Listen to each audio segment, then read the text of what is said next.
God love you, Wizards of the Coast. You're the gift that keeps on giving. What's up, nerds? It's your boy, the OG GM, coming to you live, large and in charge from the imaginary mythical location that is Site B on a small island off the coast of Costa Rica here in Southern California. It is the 13th day of June in the year of our Lord Meki Ito 2023, and Hat is in the news again. Honor Amongst Thieves is in the news again because apparently the two main writers of Honor Amongst Thieves have left to pursue other pastures of creativity. What? They want to keep working now that the movie's over? How dare they? They should just sit around during the strike and not do anything until the script for Honor Amongst Thieves 2 is ready. How dare they want to feed their family? How dare you? Blah, blah, blah, blah, blah, blah. Well, okay, guys, if you're expecting an Honor Amongst Thieves 2, it's not going to happen. The directors have said so. Hasbro has said so. The writers have said so. Chris Pine has said so. There's not going to be an Honor Amongst Thieves 2. The closest you're going to get is that the directors and writers have said, if we return, it will be a different group of characters in a different setting, but it will still be called Dungeons and Dragons something. Chris Pine has said he is leaving that franchise to return to doing more serious acting, and the two main writers have left to pursue other writing pastures. Whether they will return or not, who knows? Does it mean that we will see some form of D&D live action something in the future? No, because we know a D&D television show of some sort is in the works for Paramount Plus. Plus, we have the 24-hour streaming channel coming up that Wizards of the Coast thinks is going to work. So here are the top 10 plus reasons why Honor Amongst Thieves failed in the theaters. And let me just remind all you Johnny-come-latelys, I was boycotting this movie in August as of the first day of San Diego Comic Book Convention.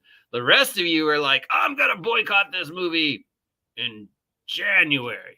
And then all of you who said, I'm not going to see the movie, 95% of you went and saw the movie. Still haven't seen it, nor do I plan to. So what are the 10 plus reasons why this movie failed? And, rarely do I agree with these lists, but this one I pretty much agree with. Reason 10, Honor Amongst Thieves had poor marketing. God, yes, it did. Oh my God, this is one of the worst marketing campaigns I have seen for a major motion picture in ages. I mean, from day one, when you roll out Chris Pine and he's got the long blonde hair and his unbuttoned shirt and he looks like he's been smoking pot, and the first thing out of his mouth is, this is a comedy that's going to be funnier than Monty Python's Holy Grail, and you should play D&D drunk. And I only played it once for half an hour. Yeah, dude, great marketing. Then you had the whole thing where the first week, the CEO of Hasbro says, I only expect this movie to make $40 million opening weekend.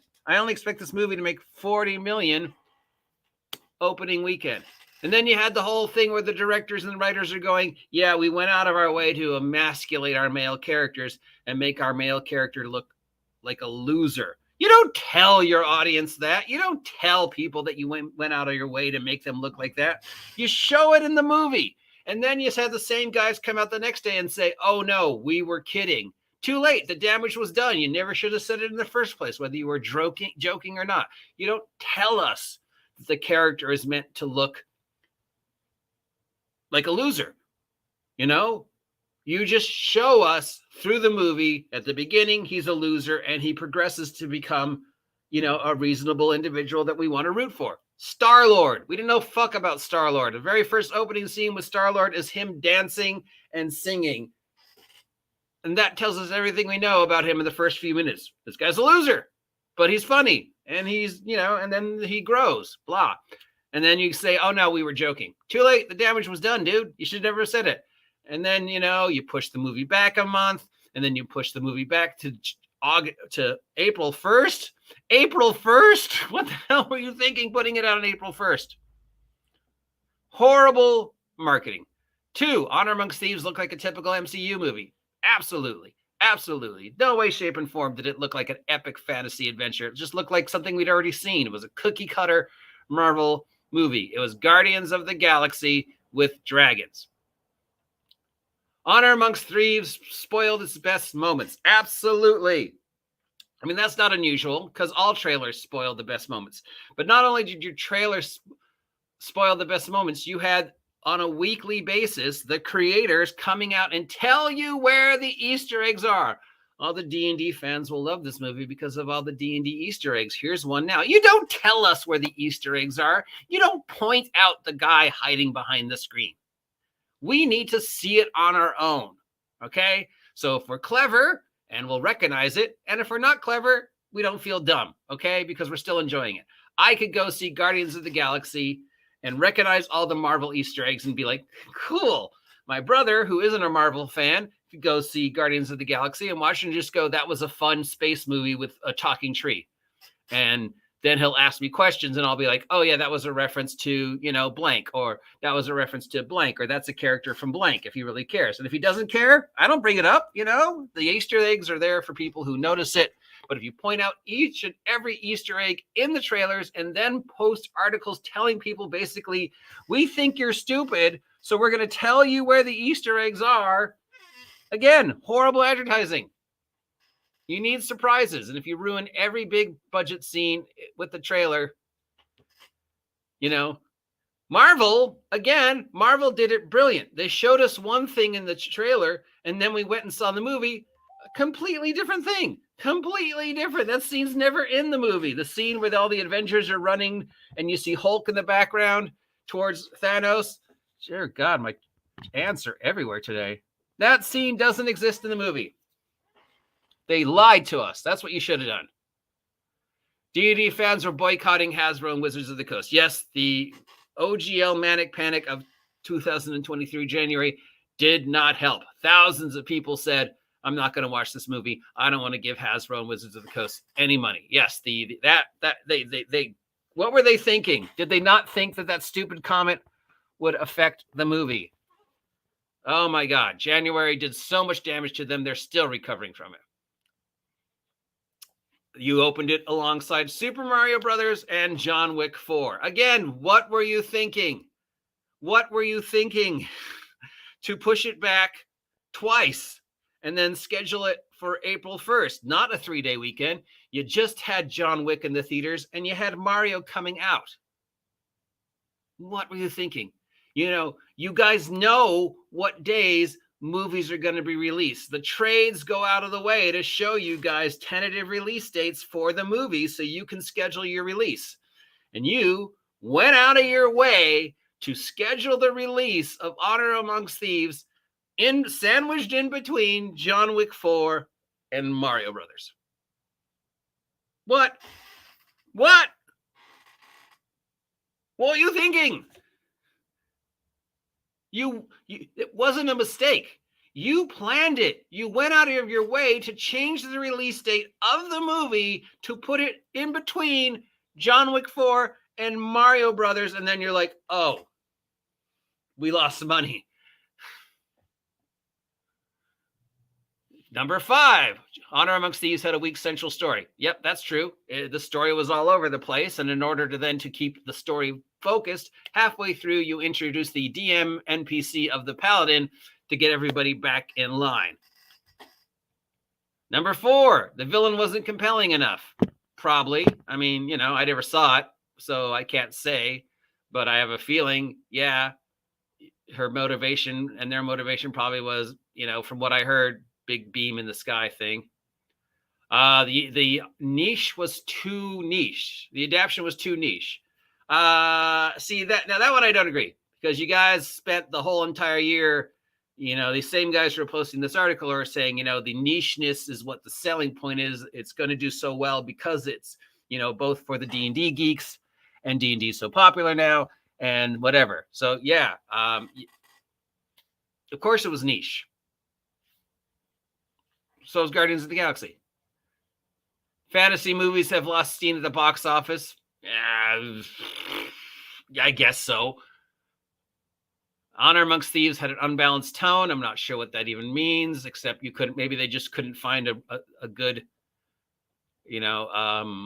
combination of the comedy and the action and the horror, and probably just tried to do too much. I mean, there's no reason why this movie should have failed. I never said I thought it was going to be a horrible movie. Those words never left my mouth. It literally was a Saturday matinee popcorn classic summer movie. So there's no way it should have failed. But day one, scene one, screen one, San Diego Comic-Con, your first chance to convince people that this movie is going to be the next big thing. You have your main actor, your male lead, your hero, your protagonist come out like all with looking like the dude from Big Lebowski, the shirt untucked and the long hair and the sunburn and the glasses, and he looks like he's stoned, and he's like, "Oh yeah, man, this movie will be great if you watch it drunk. You should play D&D drunk, and it's gonna be funnier than Monty Python's Holy Grail." Yeah, dude, no, you should have had your press guy go, "Okay, Chris, cut the hair, clean yourself up. You need to come out there and be our hero." And then at the end of San Diego Comic-Con, you have Hasbro's CEO going, "Yeah, opening weekend, I only expect this movie to make $40 million."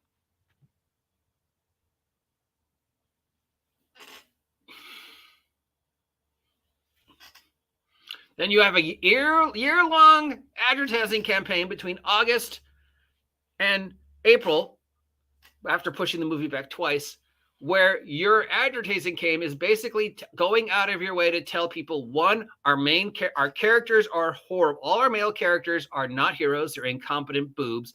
Two, you were too stupid to find out where the Easter eggs are on your own, so we're going to show you. And three, you release the movie in between John Wick and Super Mario. Not by accident, you pushed it back to April 1st. You saw the schedule of when movies are going to be released.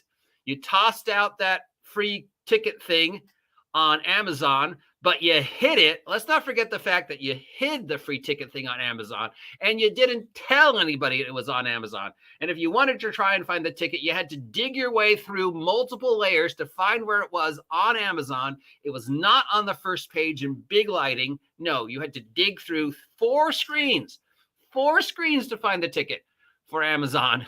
And then you find out it's not free. I still have to pay for it. It was $13 to get the ticket, just to see it in a few select theaters ahead of a week before everybody else. And then you open it up Friday, May, April, April Fool's, basically April Fool's weekend. And you, again, remember, guys, they went out of their way to make sure the movie would open up the weekend after John Wick and the weekend before Super Mario. This was a choice. This was not a just, accident, we didn't know. No, theaters get that schedule way in advance for when release dates are. You know where the big money blocks are, and you know what the big money films are going to be within those blocks. So you don't go out of your way to make sure your movie's going to fall in between those two huge blockbusters. You either shoot it to come out before John Wick or way after Super Mario. But no, you consciously chose to put it between the two. You set the movie up to fail. And now you have your main actor going, "I don't want to be in the next one. I want to get back to doing serious films." You have two writers going, "Yeah, we want to write other stuff. We're not going to sit around and wait." And you have the director going, "I don't think I'm going to do a second one. And if I do, it won't feature the same characters." And you have Hasbro going, "Well, if we do more stuff, it'll be on TV. Maybe. I don't know. Remember, we're opening up a streaming channel, so maybe we'll put it on the streaming channel." Yeah, oh yeah, that huge deal that we signed with Paramount Plus and Netflix. Screw that! What do you mean the FCC is investigating us? I don't understand. And then you throw into that the OGL thing, which just was a landmine of bad press.